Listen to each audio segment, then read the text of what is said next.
Hello everyone, welcome back to the channel. Hope आप सब बहुत ही अच्छे होंगे। नमस्ते, मैं हूँ Abhilasha and welcome back to another vlog from Switzerland.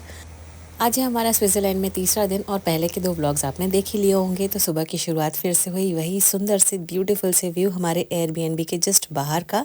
ये देखिए कितना सुंदर सा नज़ारा है। एक्चुअली स्विट्ज़रलैंड में रहने का सबसे अच्छा बेनिफिट मैं यही बोलूँगी, घूमने से भी ज़्यादा ये व्यू है। जहाँ देखेंगे आप वहाँ सुंदर व्यू आपको नज़ारे मिलेंगे। सो हम रेडी होके निकल गए हैं अगेन अपने बस स्टॉप पर एंड यहाँ से हम पहुँच गए हैं स्टेशन। आज हम जाने वाले हैं लुज़र्न और वहाँ पे करने वाले हैं हम क्रूज़ राइड। यहाँ के जो ट्रैवल ट्रेन्स होते हैं उनमें टॉयलेट्स बहुत ही क्लीन, साफ़ सुथरे, एकदम अच्छे से होते हैं। और ये देखिए छोटा सा टॉयलेट है। हर ट्रेन में आपको 3-4 कंपार्टमेंट छोड़कर ये टॉयलेट मिलेगा। यहाँ पे सारे ऑप्शंस हैं और मैं आपको इसके लिए स्पेशली दिखा रही हूँ क्योंकि यहाँ पे ना यूरोप में टॉयलेट्स का बहुत ही ज़्यादा प्रॉब्लम है। पेड टॉयलेट्स ही होते हैं जनरली। वो पेड टॉयलेट भी ना साफ़ सुथरे नहीं होते हैं, पर ट्रेन्स के टॉयलेट्स बहुत ही अच्छे, साफ़ सुथरे, क्लीन हैं। यहाँ पर अगर ट्रेन से आप दूसरे बोगी में जाते हैं तो ये ऑटोमेटिक दरवाजे हैं और इसके थ्रू आप पूरी बोगीज़ में यहाँ से वहाँ घूम सकते हैं, आराम से शिफ्ट कर सकते हैं। तो अगर बाई चांस आप फर्स्ट क्लास में भी चढ़ जाएंगे तो कोई प्रॉब्लम नहीं है। यहाँ पर ये बैग रखने की भी जगह है, स्ट्रोलर रखने की भी जगह है। हम मोस्टली ये 4 वाली सीट ले लेते हैं क्योंकि यहाँ पे कंफर्टेबली जयशु भी सेटल हो जाती है।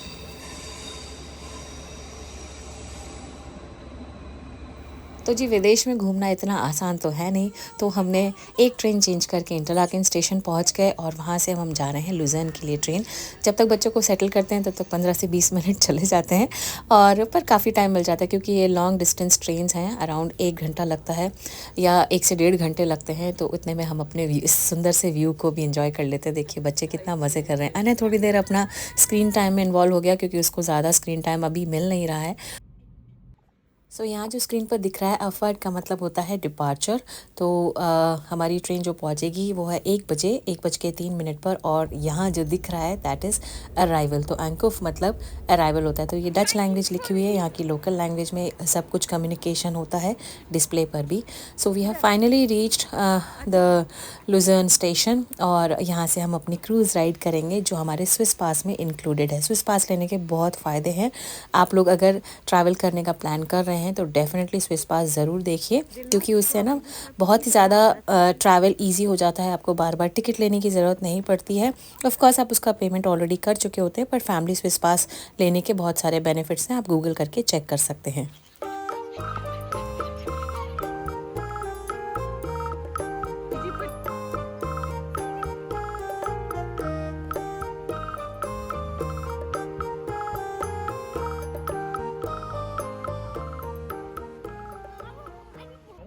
We have boarded our cruise और हमने 1.5 आवर का क्रूज़ लिया है और ये हमें वहीं पहुंचाएगा क्रूज़। हमने 2 वे क्रूज़ नहीं लिया है। वापस हम उस डेस्टिनेशन पर नहीं आएंगे, हम अपनी डेस्टिनेशन पर उतर जाएंगे जहां हम अपने एयरबीएनबी जाएंगे। और एक्चुअली ना हस्बैंड ने मुझे अभी तक एयरबीएनबीज़ दिखाए नहीं हैं दोनों।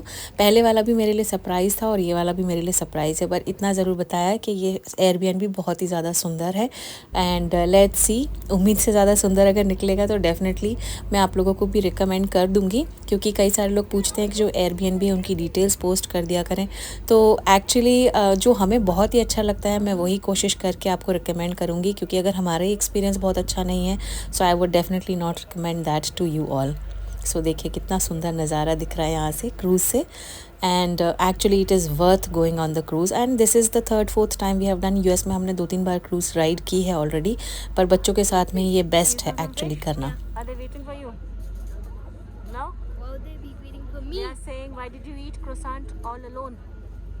अने को ऐसे लटक पटक के देखना था, पर यार एज अ मॉमी हमें थोड़ा सा डर ही लगता है। मैं तो बहुत ज़्यादा डर रही थी क्योंकि वो बहुत किनारे को जा रहा था and it's better to be on a safer side. तो मैं उसका हाथ ही नहीं छोड़ रही थी एंड ये क्लाउड्स देखिए आप, ऐसे बिखरे से क्लाउड्स हैं। एक्चुअली देखने में ना बहुत सुंदर लग रहा था। May be camera is not doing much justice, पर जहाँ तक भी नज़र जा रही थी ना ऐसे ही सुंदर सुंदर नज़ारे दिख रहे थे।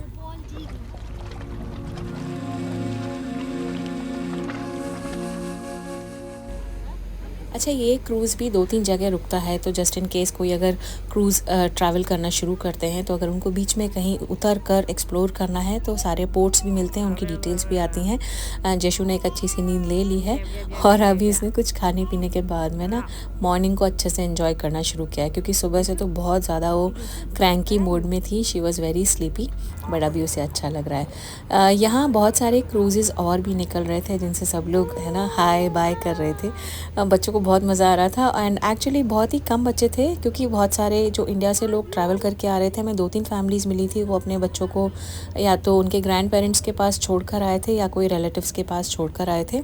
So and I was excited कि कोई बच्चे मिलेंगे, पर उससे ज़्यादा यहाँ पर बच्चे नहीं मिले। ये एक बहुत ही बड़ी सी टीम आई थी to visit from China and उनके साथ में आने ने बहुत सारी बातें की, और वो लोग जशु के साथ में भी बहुत ज़्यादा बातें कर रहे थे and they were very good people. बहुत अच्छे से एंजॉय किया उनके साथ में हम लोगों ने भी।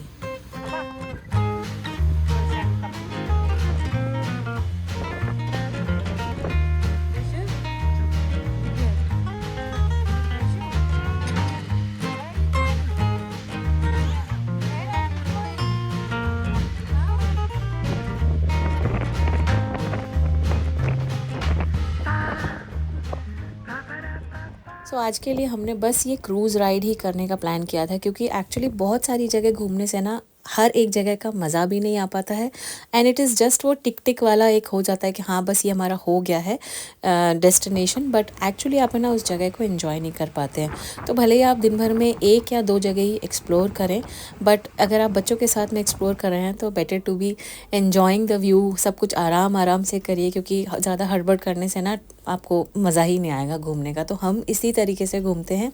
सो हमारी ये क्रूज़ राइड हो गई है एंड अभी हम एग्ज़िट करेंगे और उसके बाद में हम जाएंगे अपने एयरबीएनबी।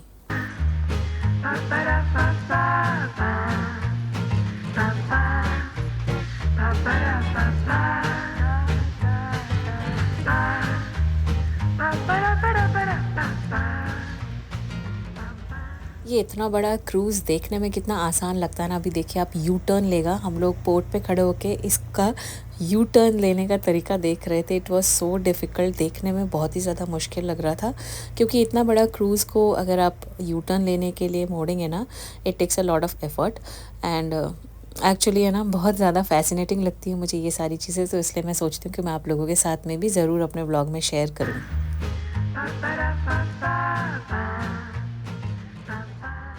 सो जैसे ही कोई भी क्रूज़ डेक पर पार्क होने के लिए आता है, जिससे लोग वहाँ से चढ़ उतर सकें, वैसे ही जितने भी सारे स्टाफ के लोग हैं फटाफट से बहुत ज़्यादा इन्वॉल्व होकर ये क्रूज़ को स्टैंड बाय पोजीशन में लाने की कोशिश करते हैं। देखिए ये यहाँ पर इतना बड़ा रोप है, इस पोल में इसको अटकाया गया है और अभी आप देखेंगे ये इतनी ज़ोर से इसको पुल कर रहे थे ना, मुझे देख ऐसा लग रहा था पता नहीं कितनी मेहनत लगा रहे हैं।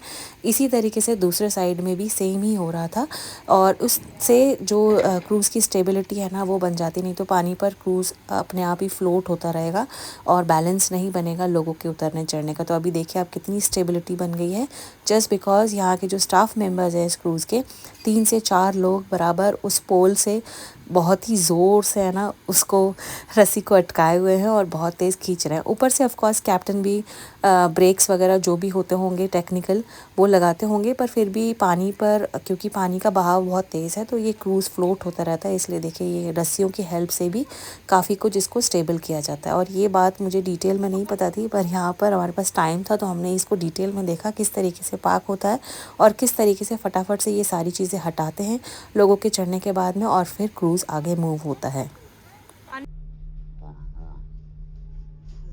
सो हमने फिर से बस ले लिया अपने एयरबीएनबी के लिए और ज़्यादा दूर नहीं है, यहाँ से सिर्फ 3 ही स्टॉप्स हैं, तो ये बहुत अच्छा लगा मुझे, बहुत ही नज़दीक था क्योंकि पिछला वाला एयरबीएनबी काफ़ी दूर था।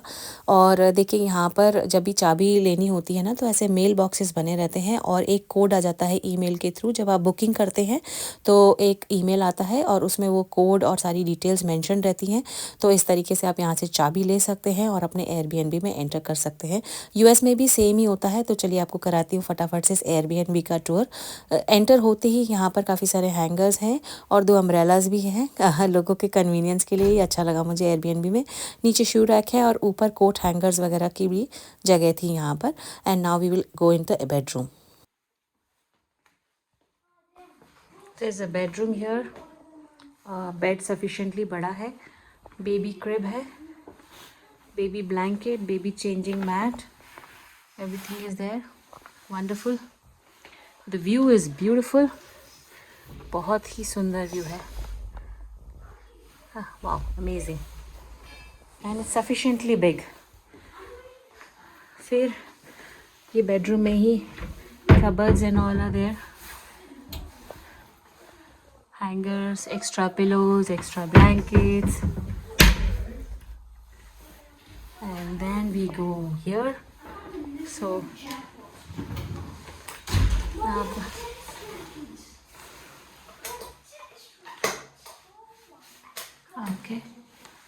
okay, so this is the bathroom, shower area, blankets, stools, drying rack, यहाँ सब इंतज़ाम मिलता है Airbnbs में। shampoo and that dosh is shower gel। फिर टूथब्रश, टूथपेस्ट वगैरह सब कुछ रखने के लिए यहाँ पर वो कप्स है, यहाँ पे कैबिनेट्स है इन विच सब कुछ खाली है फ़िलहाल। ओके, हेयर ड्रायर यहाँ मस्ट मिलता है, and there is a little potter potty, small one for the baby. There's a stool also, that's nice for Anne. Okay, let's go ahead. Give toys have a Jeshu. Here, this is the living room. This is the best seat, easily. Yeah, very nice. And there's another bed in the living room. And also, let me show you something. Okay, They have tennis rackets and ping pong. very ping pong nice. Anne को बहुत अच्छा लग रहा है। Oh, there's a seat also, Papa. Baby seat is also there. things. Yeah, this is. I'm rating this 5 stars. Easy रहेगा फिर Anne जैशु के लिए ना, with the dining table area. I'm rating this 5 stars. That's the thing. Here's the kitchen area.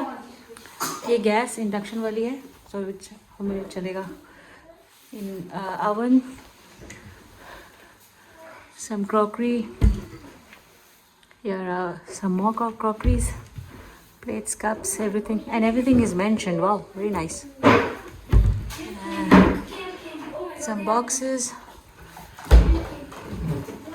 Yes, the fridge, and these are some drawers.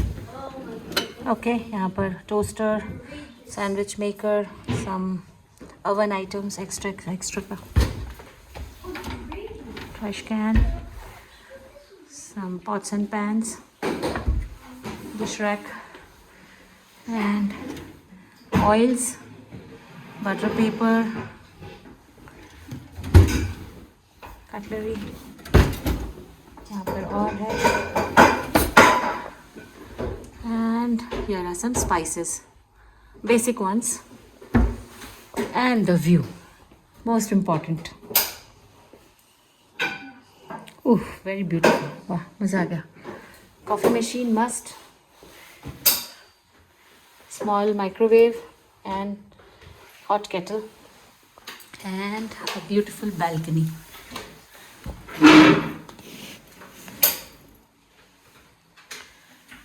Very nice.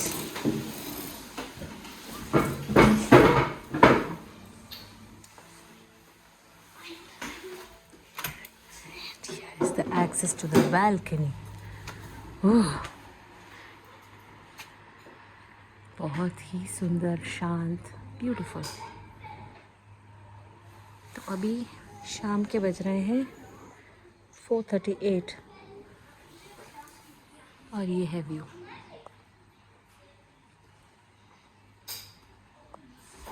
And Jishu is here, the crawling baby. Come.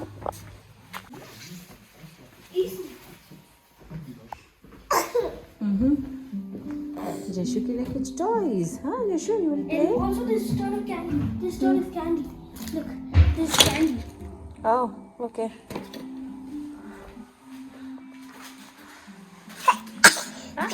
God bless you.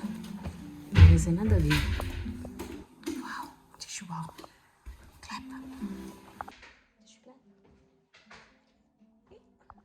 और ये Airbnb के बिल्कुल पास में just 1 minute के walking पर है ना, ये इतना सुंदर सा पार्क था। तो अनय को बहुत मज़ा आ गया। थोड़ा ठंडा था लेकिन वो रुका ही नहीं, उसने बोला अभी ही एक्सप्लोर करेगा जाके, क्योंकि सुबह हमें फिर से जल्दी निकलना है। We have to again go to another place. और कल का दिन भी फिर से बिजी रहने वाला है।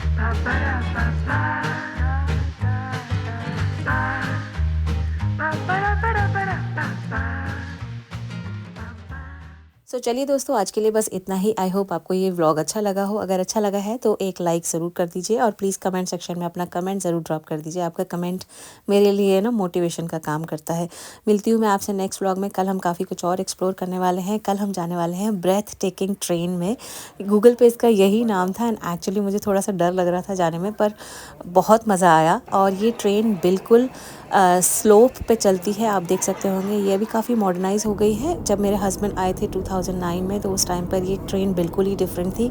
अगर मुझे उनकी पिक्चर मिलेगी तो मैं आप लोगों के साथ में ज़रूर शेयर करूँगी कुछ मेमोरीज़ उनके पुराने दिनों की, और ये सब मैं आपसे नेक्स्ट व्लॉग में शेयर करूँगी। मिलती हूँ मैं आपसे नेक्स्ट व्लॉग में। Till then bye bye, take care. ये है DDLJ वाली घंटी। काफ़ी कुछ देखने को मिलेगा आपको नेक्स्ट व्लॉग में, तो please stay tuned, keep smiling and keep making memories. Bye bye.